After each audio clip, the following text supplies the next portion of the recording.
Hello again, and welcome to Saying Yes to Life, and welcome to my garden. I'm Delisa Renideo, and I'm filming this in my garden in Vilcabamba, Ecuador. Today I'm going to share a story that changed how I see the world, literally. It's about the moment I truly discovered beauty. When I was 20 years old, I woke up one morning with blinding pain in my eye, and even the tiniest bit of light was unbearable. Actually felt like there was a knife just sticking in my eye. So I kept a towel over my head to block the light.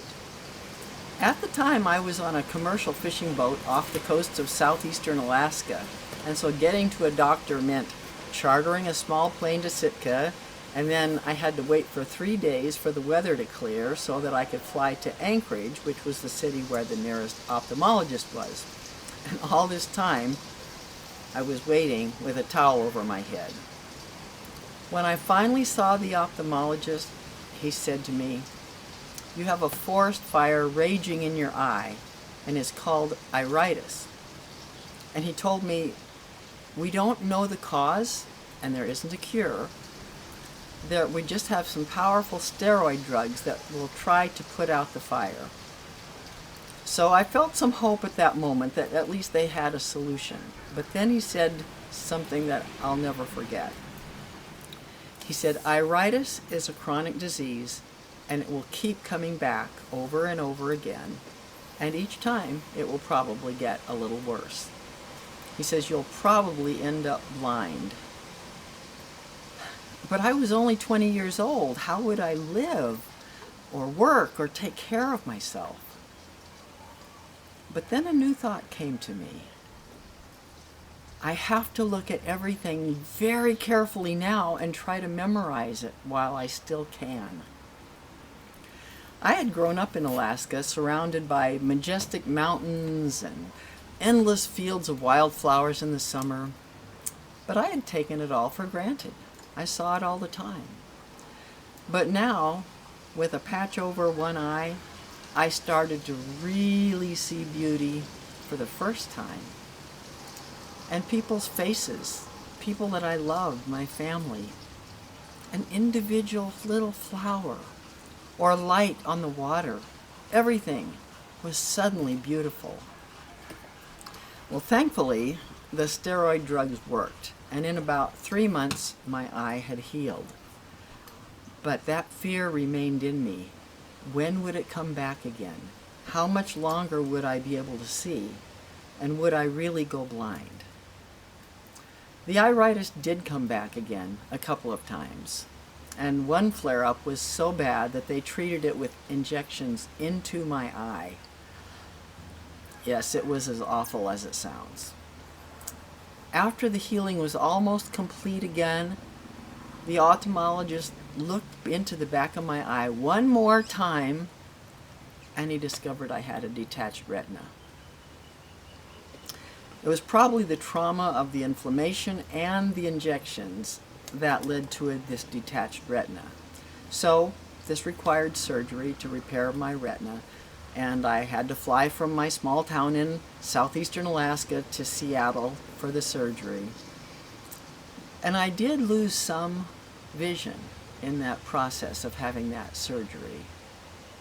But I am not blind, and all during this whole process, it just made it even more clear to me that I needed to always keep my eyes open to see the beauty in my life. So these problems, rather than taking away beauty, actually deepened the beauty in my life. And this has been a lasting gift for me. Ever since that time in my life, when I nearly lost my eyesight, I've seen the world differently. I began to notice things I once took for granted, and not just the things that we typically call pretty, like sunsets or flowers. Of course I enjoy those, but something deeper awakened in me, something I would call beauty. Pretty is nice, I appreciate it, but it's surface level. We can see pretty with our eyes. Beauty, though, real beauty, requires heart. It has presence. It can come with wrinkles or scars, or it can grow out of a crack in a sidewalk. There's a book I read a long time ago titled A Tree Grows in Brooklyn. Maybe you're familiar with it. I don't remember everything in that book, every detail, but what stayed with me was the image of a single tree called a tree of heaven that grew in a poor neighborhood in New York City right out of the cement. It wasn't planted or nurtured, it just simply grew, and it was beautiful. That tree meant something. It meant everything to the little girl in the story, Francie, because it survived where nothing else could. It reminded her that even in hard places, something good, something alive can still rise. They say beauty is in the eyes of the beholder, but I think it's actually in the heart of the beholder. Beauty is really everywhere if we're really looking.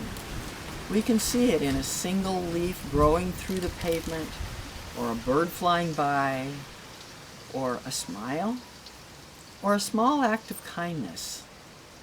Even a car letting another car into traffic. Yes, that's beautiful too. I've been so fortunate to live in places filled with natural beauty, Alaska and now Ecuador, but I believe that even in the most crowded, concrete-covered places, we can still find beauty.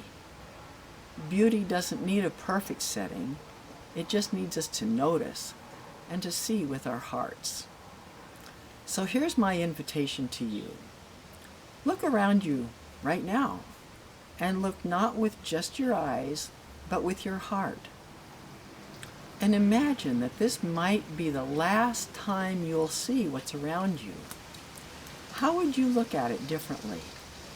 How would you see it differently? What beauty might you suddenly recognize that you hadn't noticed before? Looking back at my life, getting iritis when I was young, only 20, turned out to be one of my greatest gifts because it helped me to really see. I no longer saw the world with the same eyes. I began to feel beauty, not just see it. And I've been able to enjoy this for so many years. It wasn't about what just looked pretty anymore. It was about what stirred my soul. And that same shift helps me to understand the difference between happiness and joy. So in my next episode, I'd love to explore that with you, how joy can become a spiritual practice even when life doesn't seem perfect. Truly seeing beauty is one of the most profound ways that I've said yes to life, and I hope it helps you say yes too.